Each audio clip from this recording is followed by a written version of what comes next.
Yeah, well, there was this one time. So my name is Michael Oberst, and my account is Moburst, like with a U instead of an E, because it's like phonetically the same. And for some reason, I thought it was funny.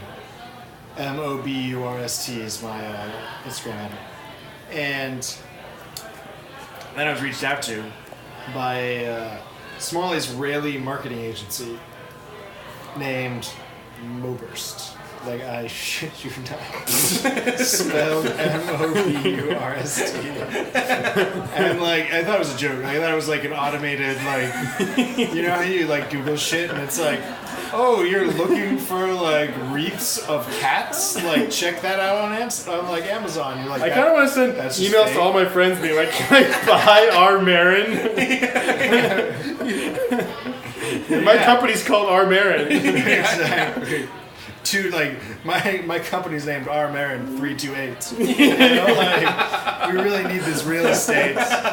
It's funny, we picked a number, we thought it'd make us unique, and then fuck us. You know? Turns out there's another one out there. Yeah. You got this email from this company, right? It's actually funny. I think it was like a LinkedIn message. LinkedIn. I have no idea how they tied my LinkedIn back to my Instagram. But like, I had a LinkedIn message from some lady. The same, it's phonetically similar. It's like that's how you got an MIT, I guess. You can pretty much back right into Michael Oberst from Oberst. Yeah. Or maybe because it says Mike. It probably Oberst. says my name. Like, Yeah. I'm sure it's like wasn't actually that hard to figure out. It reminds the internet knows everything about you, right? And so you got this email. Now, what went through your mind? LinkedIn message. Your LinkedIn message. Now, what went through your mind, right? Like, this company reached out to you. How much money did you expect you might be able to get out of them? Well, they reached out to me, and I was kind of like, they basically just asked me if they could have it. It's kind of how they led off. It was like some marketing person being like, hey, hey, that's kind of our name. Would you mind? I noticed you haven't used it recently. Because I really didn't use it that much. And that was totally fair. Would you mind, it'd be important to us to have, basically, would you mind giving it to us? So, of course, I was like, well, that would be stupid. Like, I have to at least ask for money.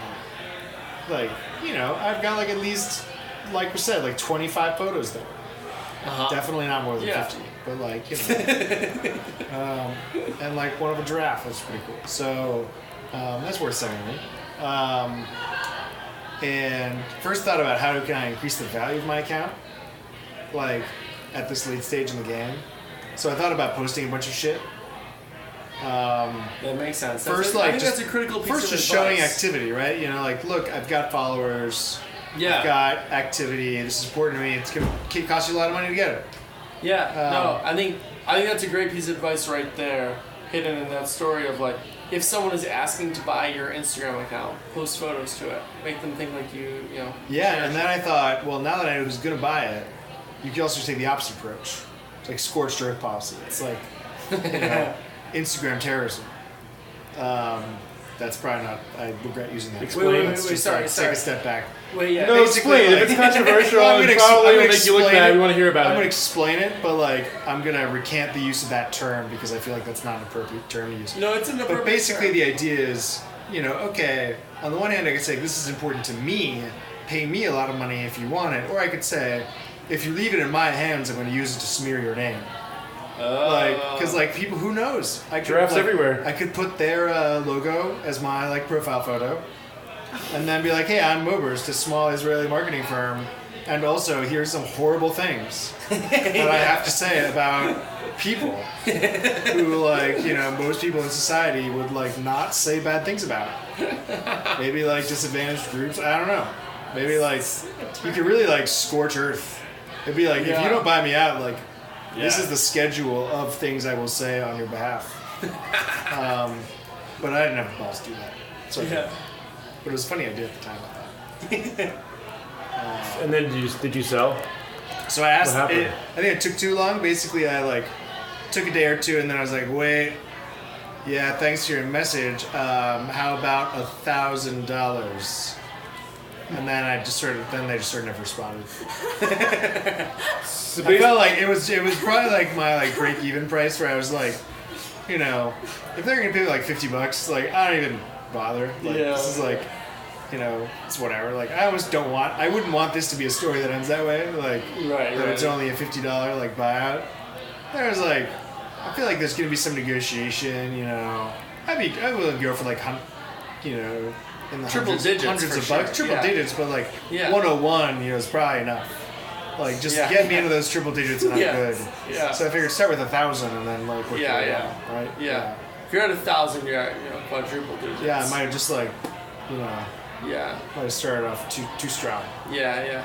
So Moburst at Moburst is how we reach you. That's right. Perfect. You'll never check And then what's the password? Password. Yeah. It's that's the password. Like, the followers are gonna have to find you somehow. Sorry. Our followers they'll need to find you somehow. So what's the password? Password. Oh. Well, you heard it here. I'm just kidding. It's not a password. I'm not gonna tell you a password. That'd be silly. What's your? Surely you agree. Based on your failed sale or something. Based on your failed sale of an Instagram account, what's your advice to other people who might want to sell their Instagram seize account? the day, I think is what I'd say. You know, like if you're offered the opportunity to sell your account, just like go for it. Just like don't, you know, because like they say, money in your pocket's better than not that. I think the saying's actually one bird in the hand is better than two in the tree. Yeah. But I like to interpret that as like, you know, $50 in your pocket. I think you screwed that up 7 different ways. Yeah. Bird in the hand's worth 2 in the bush, but yeah. True. Tree is equally inaccessible. I'm really not sure. Tree's worse than I'm not really sure you care if you're like in a bush or a tree at that point. But I love it. Yeah, that'd be my advice. Right. Carpe diem. Nice. Cool. Adios. Ciao.